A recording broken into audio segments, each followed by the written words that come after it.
कादर साहब, अगर तो कोई शख्स, कोई पॉलिटिकल पार्टी के लीडर मतलूबा मुल्ज़िमान को अपने पास छुपा कर रखते हैं अपने घर के अहाते में, तो कानून क्या उसके ऊपर कोर्स लेने का कहता है?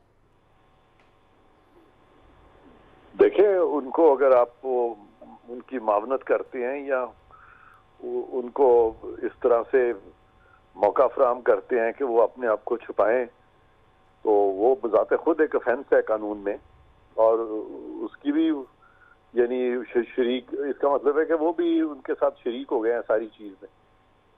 लेकिन फारूक कादर साहब, इस टाइम पर हम सुन रहे हैं कि ऑब्वियसली कंफर्म्ड खबर है, परसों आई थी कि इनके खिलाफ जो है वो मिलिट्री एक्ट के तहत मुतल्लिका जो अदालतें हैं उसके अंदर तमाम का तमाम मामला चलेगा। क्या इन लोगों को पहले ही प्रिज्यूम कर लिया जाए कि ये दहशत गर्द हैं, या ये जो हरकत हुई जो 75 सालों में ऑब्वियसली कभी नहीं हुई, ये जो हुआ काम, इनको सिविलियन कोर्ट्स तक छोड़ देना चाहिए आपकी नज़र में, एक सीनियर कानूनदान होने की हैसियत से?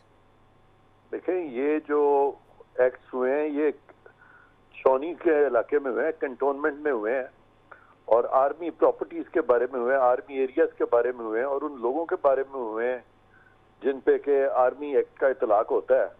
तो अगर सिविलियंस को आर्मी एक्ट के तहत डायरेक्टली नहीं भी आते, लेकिन वो उन लोगों पे असरअंदाज होते हैं जिन पे कि आर्मी एक्ट का इतलाक होता है, तो उनके मामला भी कोर्ट मार्शल में जाएंगे। Right.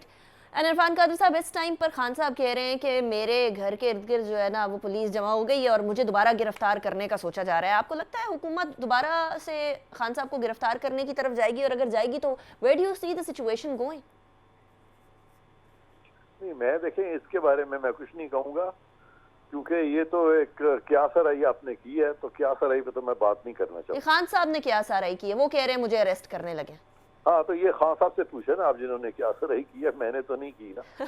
so you think this is something not brewed at this point in time? लेकिन इस टाइम पर जो बाकी सारे रहनुमा हैं पाकिस्तान तहरीके इंसाफ के, जो कि इस टाइम पर इनकासरेटेड हैं, शीरी मज़ारी साहिबा आ गई बाहर, फवाद चौधरी साहब आ गए, कुछ रहनुमा अभी भी जेलों के अंदर हैं।